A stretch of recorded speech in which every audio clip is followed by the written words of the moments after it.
De tout cœur, je salue tout le monde.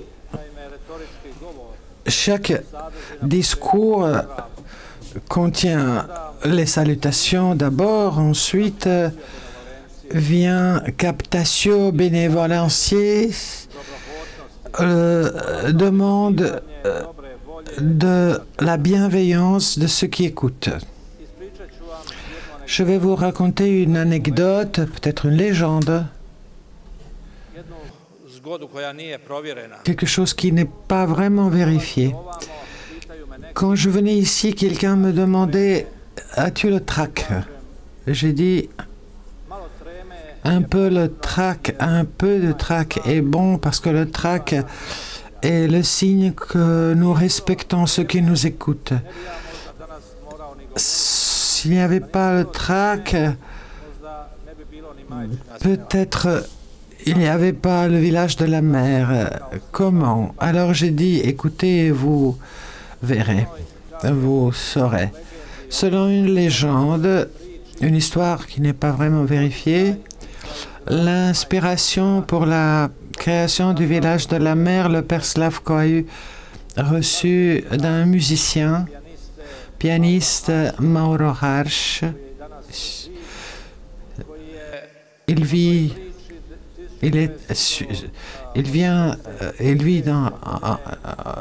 en Suisse et en 86 il a été guéri d'un problème trac.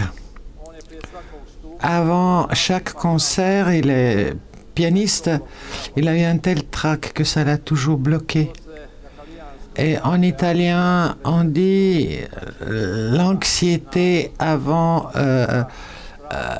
de se présenter devant les autres. Dès l'année prochaine, il a créé une fondation pour les enfants parce qu'en venant à Medjugorje, il a senti qu'il doit vivre sa vie d'une manière concrète. Quand la guerre est venue, en 93, le père Slavko a loué une maison sur le chemin de Križevac, une femme qui vivait en Suisse, et il a mis les exilés, les gens qui ne savaient pas où aller, qui avaient besoin d'être accommodés. Alors il a confié cette maison aux sœurs franciscaines qui vivaient dans les environnements, qui ont fui leur maison à Mostar. En 1994, les franciscains de Mostar ont appelé le père Slavko et ont demandé s'ils peuvent apporter deux garçons qui sont restés sans parents. Le père Slavko a dit oui. Les franciscains ont accompagné ces garçons et c'était le début du village de la mer. 2 mois plus tard, 2 filles sont venues de Bosnie aussi, privées de leurs parents. Entre-temps, selon cette histoire, qui n'est pas vérifiée, je répète, ce musicien est venu et il a demandé au père Slavko que peut-il faire pour le village de la mer. Dans la guerre, vous savez, c'est les pères qui donnent leur vie et puis toutes les familles. Alors le père Slavko a dit qu'il faudrait fonder un village, un endroit où les orphelins de guerre pourraient trouver un refuge, la possibilité de grandir et s'épanouir. C'est ainsi que déjà en 1994, on a commencé à construire les premières maisons. En 1995, ces maisons, les 4 premières maisons, ont déjà habité. Les enfants y étaient. Avec ces enfants, il y avait les sœurs religieuses franciscaines qui s'occupaient d'eux 24 heures, 7 sur 7. Père Slavko, qu'a-t-il fait en tant que franciscain Il était héritier du charisme franciscain qui dit que le soin des faibles, malades, marginalisés a la priorité. C'est notre charisme. Alors, les franciscains ici, dans cette région, ont vécu ça depuis 7 siècles. Et le Père Slavko a simplement continué ce que les franciscains faisaient pour le peuple, pour les plus faibles, depuis toujours. Ensuite, comme je l'ai dit, la situation à l'époque, la guerre, l'ont poussé à réaliser ce projet, cette idée. Et ce qui est très important à mentionner, c'est que le Père Slavko s'est efforcé à interpréter le message de Medjugorje non seulement pour lui-même, mais pour les autres, les messages de la Bienheureuse Vierge Marie, pour les fidèles. Il a été l'interprète attentif de ces messages et il a conclu que la Bienheureuse Vierge Marie ici veut venir avant tout pour montrer son amour pour l'homme, amour inconditionnel. Et dans cet amour, il a vu l'amour maternel.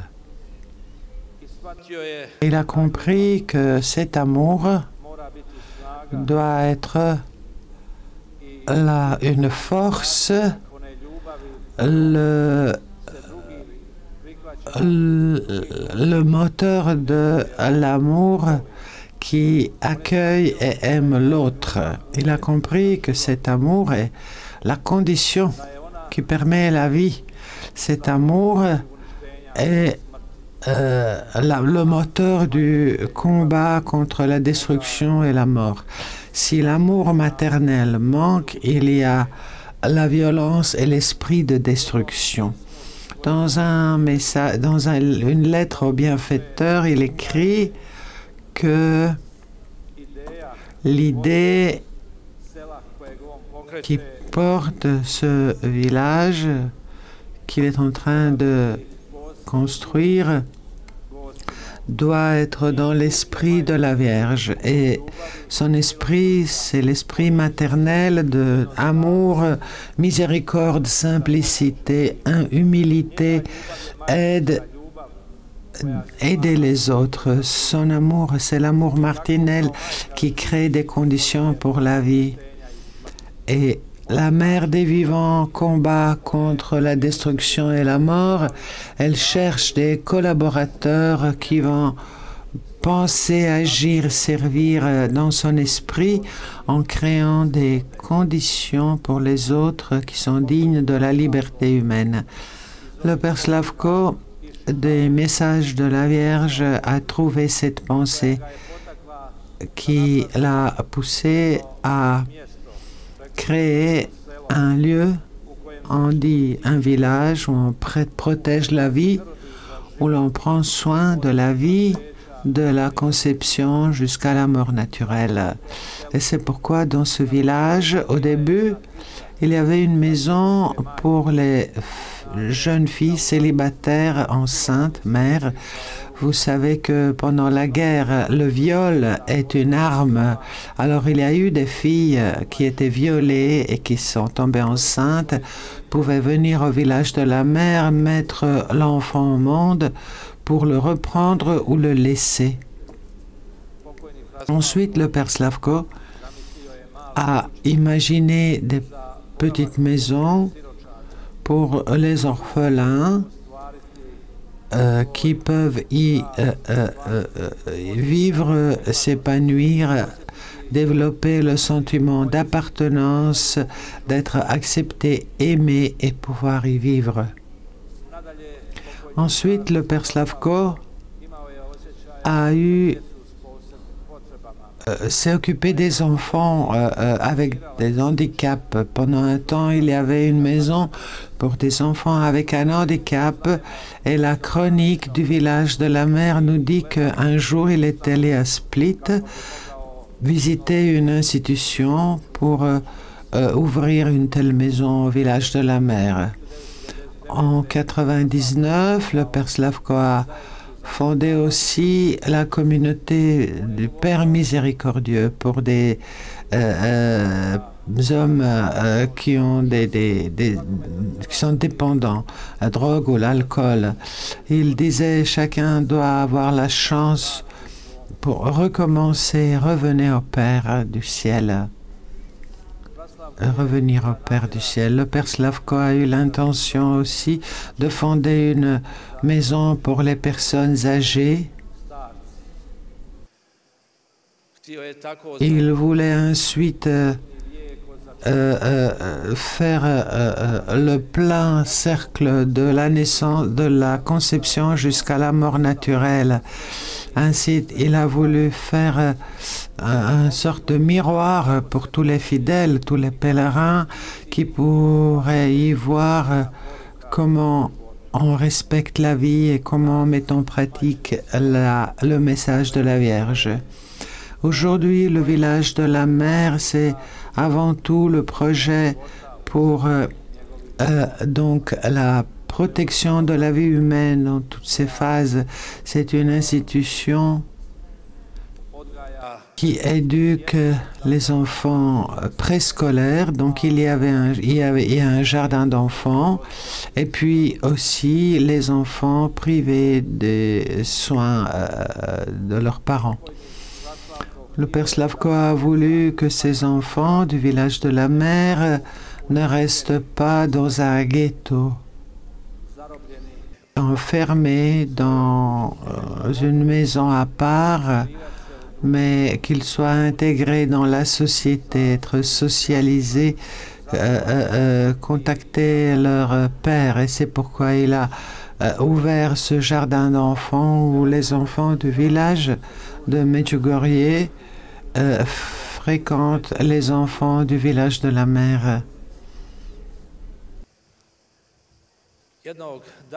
Un jour, une pèlerine italienne est venue au village de la mer et elle m'a dit « J'ai connu le père Slavko et dans nos rencontres, il était toujours un peu strict, raide, ascète. Son regard était un peu à la limite de raideur.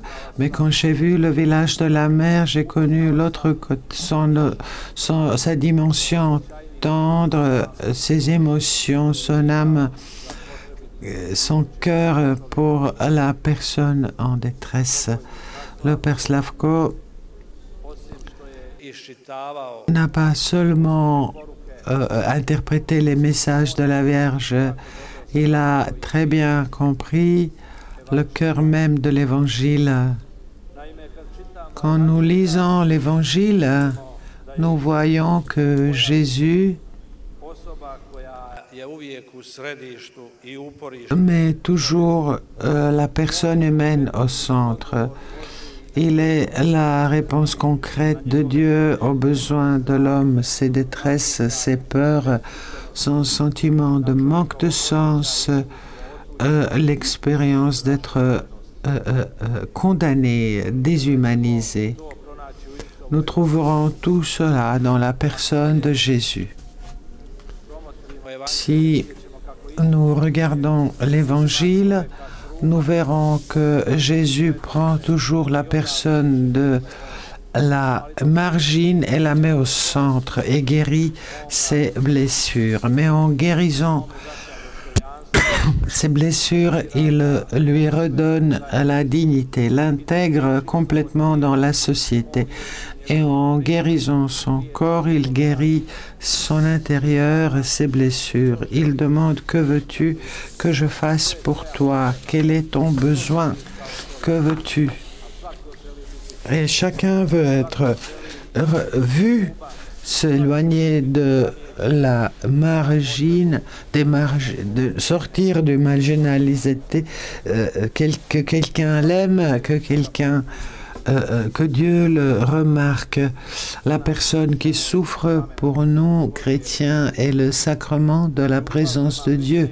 L'amour du prochain, c'est pourquoi devient le symbole et la manière de prier. Le Père Slavko a compris ça tellement bien et il l'a appliqué concrètement, comme la bienheureuse Vierge Marie qui, à Cana en Galilée, a agi quand elle a vu le problème des jeunes. Elle n'est pas restée les bras croisés, il n'est pas allé raconter que le mariage a été, le banquet a été mal préparé, elle ne s'est pas plainte, elle a appelé son fils, elle a appelé ceux qui étaient présents et elle a dit faites ce qu'il vous dira.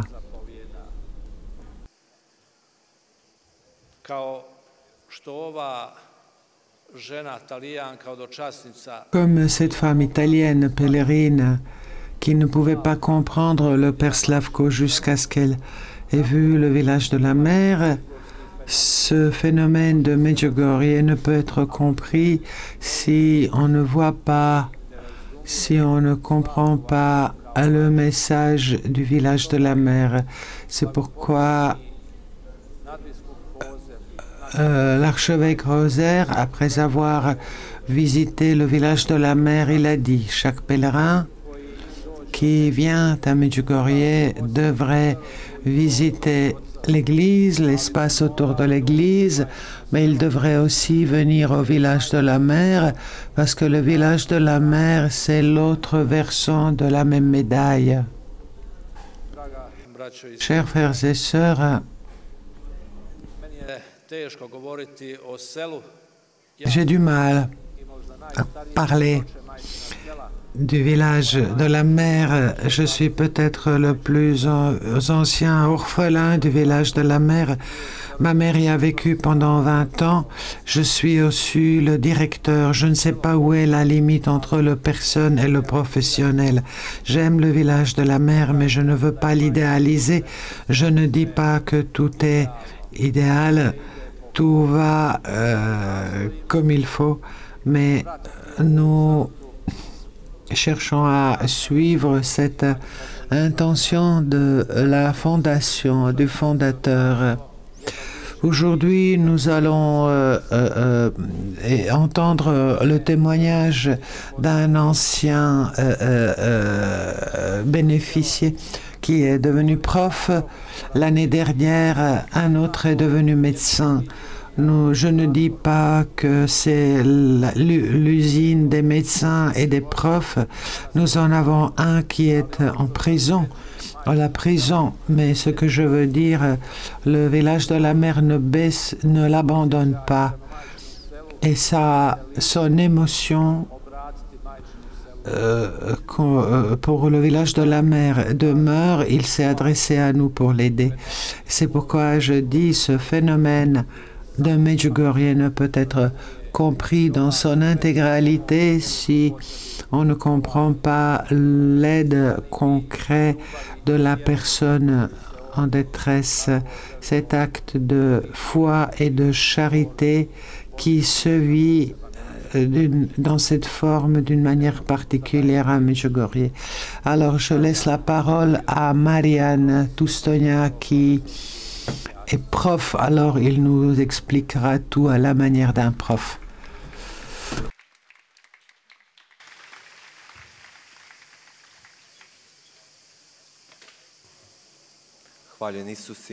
Loué soit Jésus et Marie, chers jeunes, et vous tous qui vous sentez jeunes.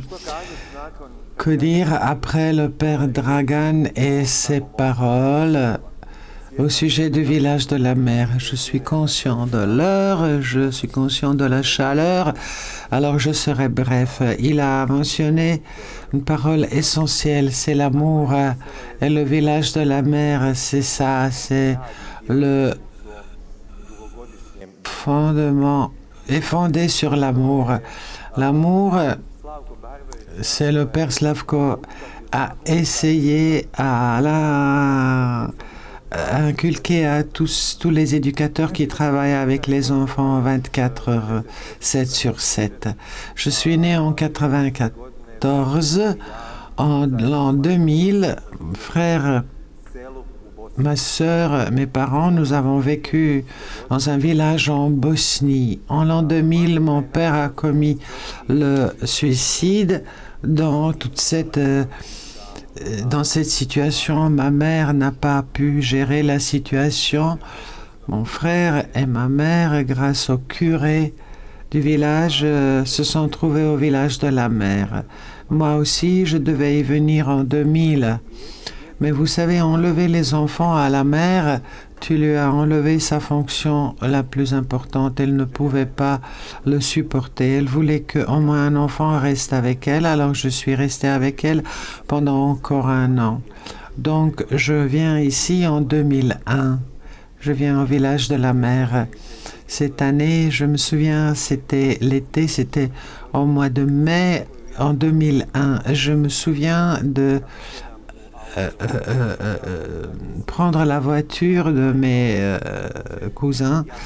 Ma mère reste devant la maison. Je grimpe siège arrière. Je le salue de ma main et c'est la dernière image de ma mère. J'ai grandi sans elle. Notre contact avec notre mère ne s'est pas arrêté. Elle a vécu encore 6 ans après la mort de mon père. Elle est morte en 2007 d'une mort naturelle. L'enseignement de l'histoire. À l'époque, Bosnie-Herzégovine n'avait pas de maison pour le soin pour les enfants. Mon frère, ma sœur, ma mère, par, je dirais, un miracle, nous sommes venus au village de la mer, 250 kilomètres de notre maison. Et le village de la mer, le village de la mer, il s'agit de la mer.